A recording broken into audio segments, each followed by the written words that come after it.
You wake up at 2 a.m. The room is dark. The house is silent. Your phone says 2:17 a.m. And something in you panics. You think something is wrong with you. You think your body is broken. You lie there doing the math. If I fall asleep for the vast majority of human history, that moment wasn't an emergency. Eat right now, I get 4 more hours. 3.5. 3. The anxiety multiplies. The ceiling doesn't move. Here's what no one told you. It was the whole point. We have been taught to think of sleep as one long, unbroken event. 8 hours. A clean dive into darkness and a clean return to light. Anything less is failure. Anything interrupted is a disorder. Sleep clinics exist to fix you. Supplements promise to seal the gap. Entire industries are built on the premise that waking in the night means something has gone wrong. But what if the medical establishment invented a problem that nature never had? What if the sleep you keep trying to fix is the oldest, most human sleep there is? Before electricity, before clocks, before the modern workday carved the night into a block to be consumed and discarded, humans didn't sleep the way you've been told to sleep. They slept in two: a first sleep, a second sleep. And between them, a quiet hour that history kept secret until a historian in Virginia accidentally found it buried in centuries of journals, court records, and medical texts. The question isn't why you wake up at 2 a.m. The question is, what were humans doing in that hour, and why did we stop? In the 1990s, a historian named Roger Ekirch spent 16 years combing through pre-industrial documents from across Europe. Diaries, legal records, medical guides, literature, letters written by candlelight to people who would read them by the same. And buried in the language of ordinary life, he kept finding the same phrase: first sleep, second sleep, not as metaphor, as fact, as a thing everyone understood without needing to explain. A 16th century French physician named Laurent Joubert wrote that couples were advised to conceive children after first sleep, because both partners were more awake, more present, more themselves. A 15th century English prayer book included specific prayers intended for the hour between sleeps. Court records from medieval England reference crimes committed, conversations had, and decisions made in the middle of the night between two sleeps as a matter of routine. This wasn't insomnia. This wasn't a disorder. This was the architecture of the night.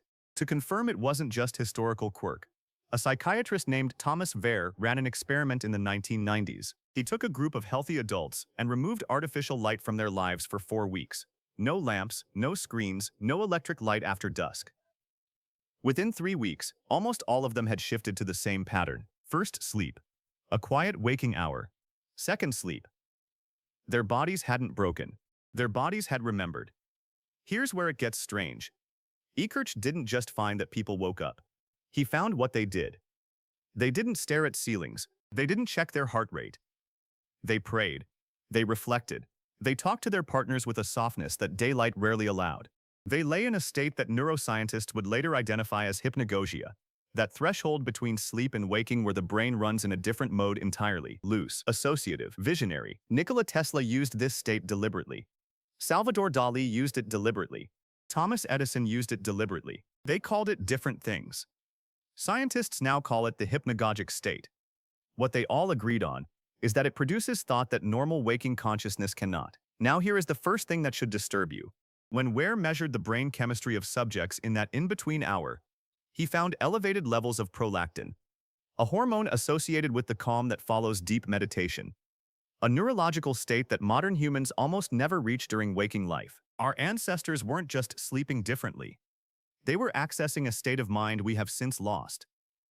Pause on that. Every night, for hundreds of thousands of years, the human brain had a scheduled appointment with itself, an hour of biological stillness, chemically distinct from both sleep and waking. A state that existed on no timetable, answered to no alarm, and could not be forced. Then gas lamps arrived.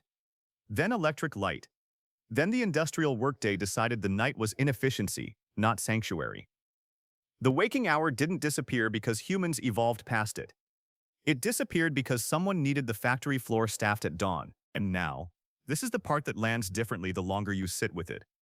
We have an epidemic of anxiety disorders, a global insomnia crisis, and an entire wellness industry built on selling people back the stillness that was taken from them for free. The meditation apps, the sleep trackers, the ashwagandha, the therapy, all of it reaching, with varying degrees of success, towards something the pre-industrial night gave away without asking. Think about the last time you woke at 2 a.m., not the panic, before the panic. That first second, before your brain started calculating.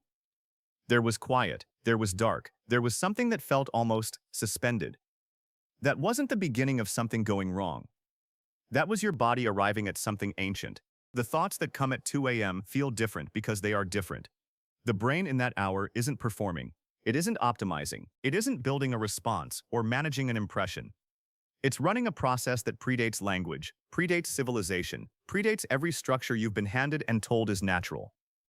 You've been treating that hour like a malfunction.